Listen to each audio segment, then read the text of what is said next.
Love Annie Lennox. Here she is. It's Annie Lennox, ladies and gentlemen.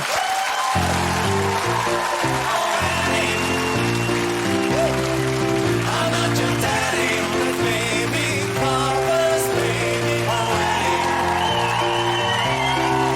I'm not your daddy, Annie. I'm sorry. She's over there. How lovely, how exciting to have you here. How exciting to Sit be yourself down and here. get comfy. Hey, nice to have you. Thank you so much for joining me. Well, you're very welcome. You know what? I've had the pleasure. I've been lucky enough to hear Annie Lennox sing live up close. Incredible voice. I mean, just an incredible voice. Did you train your voice? Could you always sing when you were a kid? Did you? Yeah, I loved singing when I was very, very young. And I am trained as a piano player, but I'm not great. But I also play the flute very badly. But then, when I rejected the idea of being a classical musician, I started to get really interested in singing because I wanted to get away from all the training that I'd had. And I started to think that I wanted to be a singer, songwriter, performer. I wanted to record Was music. there a moment where you shifted, where you decided that the kind of classical training, was there a specific, was there a, yes. a reason? It's an ironic thing, you know, because I come from the northeast of Scotland, as you can still hear it in my voice. Yeah, you got Aberdeen originally. Aberdeen. And it's quite a big achievement to get to the Royal Academy of Music, coming from a provincial town. But on the first day that I went to the academy, I looked around and I realised I wasn't with the people I thought I was going to be. Because I had some kind of... Do you remember, Jonathan, that there was a series called Take 3 Girls on the television? Yeah, I remember. Do you remember that? Yeah. And I always thought it was going to be fantastic, it was going to be really romantic.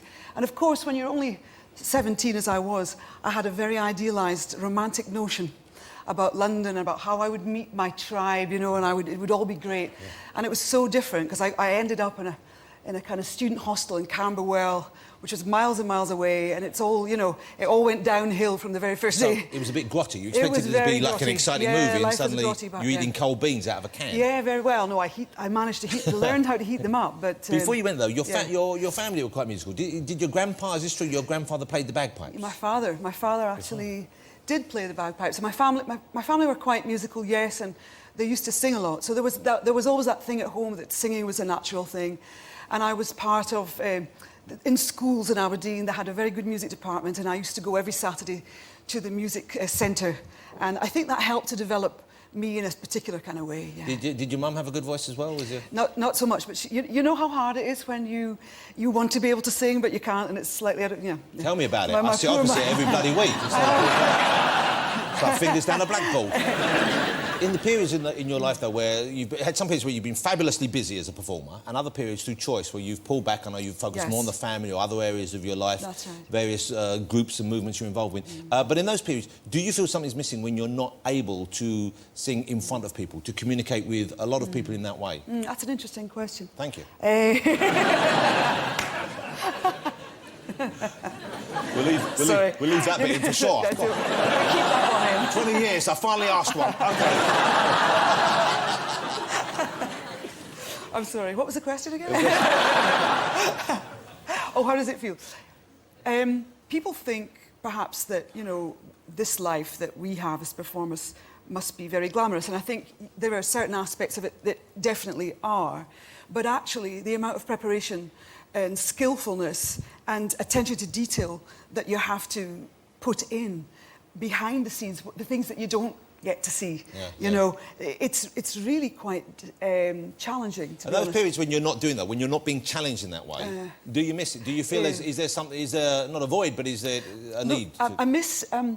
I actually miss being creative. I would love to be in the studio more. I find that there was so many aspects to what I do. The one thing that I really love doing is recording in the studio. I really enjoy that, and I don't always... like I spin a lot of plates, as a lot of women do that have kids and they've got a job and things that other things they want to do. So I would actually really love, if there were more hours in the day, I would spend those hours in the studio, being creative. Do you sometimes, though, deliberately waste time? I don't mean like I'm going to throw somewhere, but do you find I'm just going to do nothing? I have to. If you're pottering or chilling or that, so what kind of things do you do? I lie down and go to bed and go to sleep. Well, we all do that. Yeah, no, I do. No. That's called that bedtime. is, honestly, no, I know that's called bedtime. During the daytime? Well, because sometimes I have to be up later on, and I'm not really a late night person, I might not get up until maybe about 11:30 or midday. Yeah, but that's just being a student. No, but well, that's being a student. But I also have this really contradictory thing in my head because I was brought up with that working class Scottish work ethic that you have to get up. And so I guess in a way I'm kind of rebelling against my childhood by insisting on lying in bed. But I find dreaming very interesting. Do you find dreaming very interesting? I love dreaming. Maybe I shouldn't go there. No, I have some cracking good dreams. It could lead us into some Listen to very this dream. dodgy I had a places, dream. and I don't really, honestly. We're going to have the end of the programmes be really clean, really squeaky clean. I was a fish. Were you? In a dream recently, I was a fish. Yes, tell me. But I was a fish swimming in the air. Everyone else was normal. No one even noticed I was a fish. I don't want to know what it means. Yes.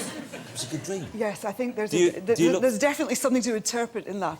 Can I ask you, do you miss working with Dave Stewart? Do you miss... Because that was a partnership in every sense of the word. You were together as a couple for a while, and of course you wrote together, he produced, you wrote songs together. That must have been... It was a all-encompassing... Look, we met each other in I think it was 1973, 1974, something like that. So, I mean, we're talking 30 years. It's unbelievable to me to think that amount of time has passed. We formed a band called The Tourists with a guy called Pete Coombs, and that was quite a successful group in the sense of the fact that we actually made records. Well, you had hits, didn't you? We did, at least one, yeah. Yeah, we did. We had hits. And then that disbanded, and then Dave and I formed Eurythmics. And it wasn't just like an overnight success. I mean, it was something that took a little while. And in 1983, I think, was the time that we recorded Sweet Dreams, which was like the landmark arrival point for us. Yeah.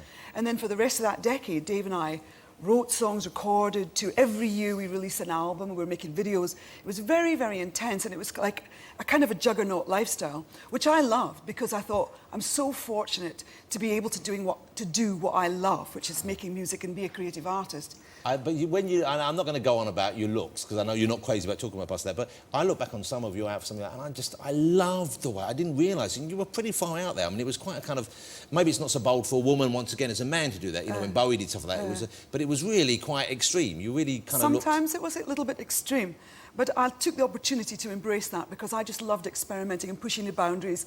And because if you're a performer, there are no boundaries. You can actually take charge, you can do what you like. Yeah. You get into this persona, which as a normal person, an average person walking down the street, that's not appropriate, you know. Yeah. So I've enjoyed you sort of embodying all those different personas and characteristics. Well, you say it's not appropriate, but I still give it a try. Yeah, you do. I'll give you that. OK, you do. Look, it's been lovely talking to you. We want to hear you perform. Yeah, The Annie Lennox collection comes out on Monday. It's got a load of greatest hits in it and some new tracks as well. Yes. You must enjoy it, don't you? You must like doing this still. I am just very happy with this because in a way it's like a retrospective of my solo work, and I can look back on it and say, well, that's what I've been doing for since 1990, and it was another sort of aspiration of mine to see what I would be as a solo artist, and I also have my kids who are now young adults, and yeah, it's a whole history. I'm really looking forward to hearing you sing this evening, ladies and gentlemen. Annie's going to perform for us live right now. But will you join me in saying thank you to Annie Lennox? Thank you. Thank you. I know you have to go, get ready. Thank you. That was wonderful. Thank you. A pleasure. I can't wait to hear. Annie Lennox.